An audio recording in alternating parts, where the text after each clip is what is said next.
जो चुनाव ईवीएम से होता है, ईवीएम एक बेईमान मशीन है, चुनाव बैलेट पेपर से होना चाहिए। 7 दशक बाद भी ग्वालियर में बाबा साहब डॉक्टर अंबेडकर की मूर्ति नहीं लगने दी जा रही है। पूरे देश में दलित उत्पीड़न के मामले बढ़ते क्यों जा रहे हैं, कम क्यों नहीं हो रहे हैं? तमाम सरकारी कंपनियों का जो है निजीकरण करके क्यों आरक्षण को खत्म कर दिया गया है? हमारी जाति के लोगों को आज भी घोड़ी चढ़ने से रोका जाता है, मूछ रखने से रोका जाता है। आजादी के 7 दशक बाद आज भी अगर इस देश में ये स्थिति बनती है तो हम जो है विश्व गुरु की बात कैसे कर सकते हैं?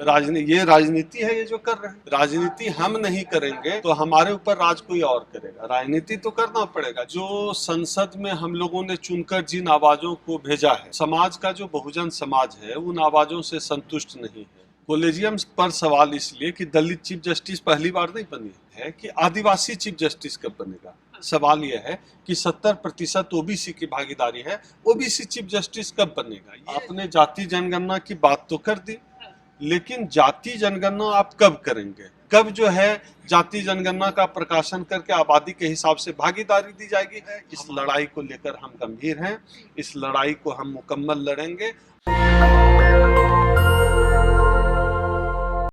जिस तरीके से देश में बहुजनों के हालात होते जा रहे हैं, देश के सत्ताधारी लोग कहते हैं कि बहुजनों को हम सत्ता में जगह दे रहे हैं, लेकिन आप ज़मीनी स्तर पर जब देखेंगे तो उनकी हालत बेहतर के बजाय बदतर होती जा रही है। आज हम आए हैं गांधी पीस फाउंडेशन देश की राजधानी में, और सोचिए किस तरीके से यहाँ पर बहुजन संसद का आयोजन किया गया। अखिल भारतीय अनुसूचित जाति जनजाति पिछड़ा वर्ग एवं अल्पसंख्यक संयुक्त मोर्चा ने ये बहुजन संसद का कॉल किया है। इसके राष्ट्रीय अध्यक्ष हमारे साथ हैं डॉक्टर ओम सुधा। उन्हीं से जानेंगे कि बहुजन संसद बुलाने की क्या ज़रूरत पड़ गई। सर, हमारे चैनल में आपका स्वागत है। बहुत बहुत शुक्रिया निधि, सबको जय भीम। सभी जितने हमारे दर्शक हैं नेशनल दस्तक के, बहुजन संसद की जरूरत इसलिए पड़ी क्योंकि जो संसद में हम लोगों ने चुनकर जिन आवाज़ों को भेजा है, समाज का जो बहुजन समाज है उन आवाज़ों से संतुष्ट नहीं है। बहुजन समाज की आवाज़ संसद भवन में जितनी गूंजनी चाहिए, बहुजन समाज के मुद्दे जो संसद भवन में गूंजने चाहिए वो मुद्दे नहीं गूंजे जा रहे। और दूसरा ये है कि जिन लोगों को हम लोगों ने सांसद विधायक चुनकर हम लोग भेजते हैं वो सब पूरी ईमानदारी से शायद काम नहीं कर रहे हैं। इसकी वजह से हमें अपने बहुजन संसद की जरूरत पड़ी। कौन से मुद्दे हैं जो संसद में नहीं उठाए जा रहे? देश के प्रधानमंत्री तो जातीय जनगणना की बात कह रहे हैं। जातीय जनगणना की बात हुई, आपने मुद्दे की बात कही, तो हमारा मुद्दा ये है कि आपने जातीय जनगणना की बात तो कर दी, लेकिन जातीय जनगणना आप कब करेंगे, कब गिनेंगे? आप कोई डेट है, कोई टाइमलाइन है? क्या जाति जनगणना करेंगे तो उसको गुप्त रखेंगे या उसका प्रकाशन भी करेंगे? क्या अगर आप प्रकाशन करेंगे तो क्या जिसकी जितनी आबादी है उसकी उतनी भागीदारी आप देंगे? क्या जाति जनगणना प्रकाशन करने के बाद आप प्राइवेट सेक्टर में भी आरक्षण लागू करेंगे? ये वो मुद्दे हैं जिसको आज की बहुजन संसद में उठाए गए हैं, जिसके लिए हमें प्रेशर बनाने की जरूरत है। हम लोग एक प्रेशर ग्रुप की तरह भी काम करते हैं। जब हम लोग बहुजन संसद लगा रहे हैं तो हम लोग आरक्षण का सवाल भी उठाते हैं। आज के इस बहुजन संसद में डॉक्टर रतन लाल, एडवोकेट राजेंद्र पाल गौतम जी, बिहार से शशिकांत प्रसाद जी, ऐसे तमाम जो है दर्जनों वक्ता आए। पूरे देश से जो है 200 के करीब हमारे यहाँ लोगों की भागीदारी हुई।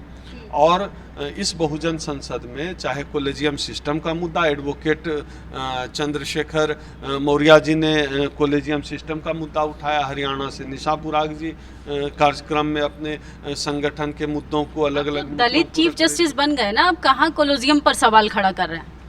कॉलेजियम पर सवाल इसलिए कि दलित चीफ जस्टिस पहली बार नहीं बने, सेकंड टाइम बने। Second time. इसके पहले सवाल ये है कि आदिवासी चीफ जस्टिस कब बनेगा? सवाल ये है कि 70% ओबीसी की भागीदारी है, ओबीसी चीफ जस्टिस कब बनेगा? ये वो सवाल हैं जिन सवालों पर हम लोगों ने बहुजन संसद पर चर्चा की है। सीधी सी बात है, जो हमारे मुद्दे हैं, जिसकी जितनी आबादी है उसको उतनी भागीदारी मिले। हमारे मुद्दे हैं कि जो चुनाव ईवीएम से होता है, ईवीएम एक बेईमान मशीन है, चुनाव बैलेट पेपर से होना चाहिए। हमारे मुद्दे हैं कि पूरे देश भर में दलित उत्पीड़न के मामले बढ़ गए। हमारे मुद्दे हैं कि आज़ादी के 7.5 दशक बाद भी, आपको राजनीति में भी बैसाखी चाहिए। 7 दशक बाद भी ग्वालियर में बाबा साहब डॉक्टर अंबेडकर की मूर्ति नहीं लगने दी जा रही है। हमारे मुद्दे ये हैं कि पूरे देश में दलित उत्पीड़न के मामले बढ़ते क्यों जा रहे हैं, कम क्यों नहीं हो रहे हैं। हमारे मुद्दे हैं कि तमाम सरकारी कंपनियों का जो है निजीकरण करके क्यों आरक्षण को खत्म कर दिया गया है, क्योंकि इस देश में दलितों के अंदर खासतौर पर जो मिडिल क्लास तैयार हुआ है वो तैयार हुआ आरक्षण से, और मंडल कमीशन के बाद ओबीसी के अंदर मिडिल क्लास तैयार हुआ है। तो आखिर मंडल कमीशन की तमाम सिफारिशों को कब लागू किया जाएगा, कब जो है जाति जनगणना का प्रकाशन करके आबादी के हिसाब से भागीदारी दी जाएगी। हमारी जाति के लोगों को आज भी घोड़ी चढ़ने से रोका जाता है, मूछ रखने से रोका जाता है। हम जब यह बात कहते हैं तो मुझे लगता है कि यार ये तो रिपीटेशन है या, लेकिन फिर कोई घटना हो जाती है। मुझे लगता है, मुझे शर्म आती है यह बात कहते हुए कि हमारी जाति के लोगों को मूछ रखने से रोका जाए, घोड़ी चढ़ने से रोका जाए। आज़ादी के 7 दशक बाद आज भी अगर इस देश में ये स्थिति बनती है तो हम जो है विश्व गुरु की बात कैसे कर सकते हैं। तो नकली बात होगी, वो झूठी बात होगी। अब देखिए इस पूरी लड़ाई में हमारे साथ जो है डॉक्टर राम उदय शर्मा जी हैं, ये बिहार से आए हुए हैं और हमारे संगठन के पदाधिकारी हैं बिहार में। ये लड़ने के लिए आए हैं, बहुजन संसद में अपनी बात रखने के लिए आए। ये बहुत आसान नहीं है। अगर राजनेताओं को लगता है कि हमारा वोट लेकर चुनाव जीतेंगे फिर भूल जाएंगे, नहीं। अगर ये बिहार से आ रहे हैं, कोई महाराष्ट्र से आ रहा है, कोई हरियाणा से आ रहा है, इसका मतलब है इस लड़ाई को लेकर हम गंभीर हैं। इस लड़ाई को हम मुकम्मल लड़ेंगे और बहुजन समाज जब तक जो है यह जो हमने मोर्चा बनाया है SC ST OBC और माइनॉरिटी मोर्चा, जब तक हम आखिरी समाज के आखिरी व्यक्ति को न्याय न दिलवा दें जो संवैधानिक न्याय है, तब तक हम लोग चुप बैठने वाले नहीं हैं। आज जो यह कार्यक्रम हम लोगों ने किया, हम लोगों ने यह भी तय किया है कि देश के जितने भी कम से कम 16-17 राज्यों के तो आज प्रतिनिधि आए हुए हैं, हम लोग पूरे देश में बहुजन संसद लगाएंगे और बहुजनों के जो सवाल हैं, बहुजनों के जो मुद्दे हैं, उन मुद्दों को फ्रंट पर लाएंगे, मीडिया कवरेज देंगे, उन मुद्दों पर बात करेंगे, उन मुद्दों से समाज को जोड़ेंगे, उन समस्याओं से जो है समाज को रूबरू करा के समाधान की ओर बढ़ेंगे। आपकी जिस तरीके से आप वर्क कर रहे हैं, सोशल एक्टिविस्ट के रूप में आप लगातार लोगों के बीच में रहते हैं, उससे कुछ सोशल चेंज आ रहा है, कुछ राजनीति रूप से प्रभाव पड़ रहा है कि ऐसे ही अब धरन संसद करे जाए। 2024 के पहले EVM का मुद्दा था, राजनीतिक मुद्दा बन गया ना। कोई राजनीतिक मुद्दा तो था नहीं, वो सामाजिक मुद्दा था, सामाजिक संगठन के लोग उठा रहे थे EVM का मुद्दा। ये जो जाति जनगणना का सवाल है, कोई राजनीतिक मुद्दा था क्या? तो 2024 हम लोगों ने इतना शोर किया कि यह राजनीतिक मुद्दा, इसको बनाना पड़ा। इसके आधार पे वोटिंग भी, संविधान का मुद्दा हम लोग चिल्लाते रहते थे, संविधान खतरे में, संविधान खतरे में।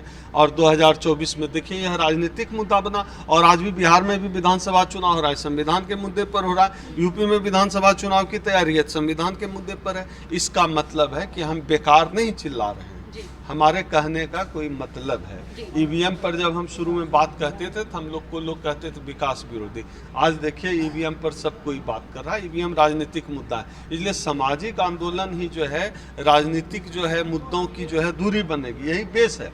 हम आधार दे रहे हैं और वो तमाम मुद्दे जो राजनीतिक मुद्दे नहीं बन पाए हैं उनको हम राजनीतिक मुद्दा बनाकर रहेंगे, क्योंकि हमारा यह मानना है जब तक राजनीति नहीं होगी किसी मुद्दे पर, उस मुद्दे का समाधान नहीं हो पाएगा। सड़क पे बाकी हम चिल्लाते रह जाएं। जी, एक आखिरी सवाल लेंगे। आपने तमाम MP MLAs पे सवाल किया कि आप भी राजनीति में आना चाहते हैं, इसीलिए ये सब बहुजन संसद तमाम तरीके की चीजें कर रहे हैं। बाबा साहब क्या कोई पान का गुमटी खोले थे क्या करते थे? बाबा साहब राजनीति करते थे ना। हम तो जब से पैदा होते हैं तब से राजनीति करते हैं। ये राजनीति है, ये जो कर रहे हैं।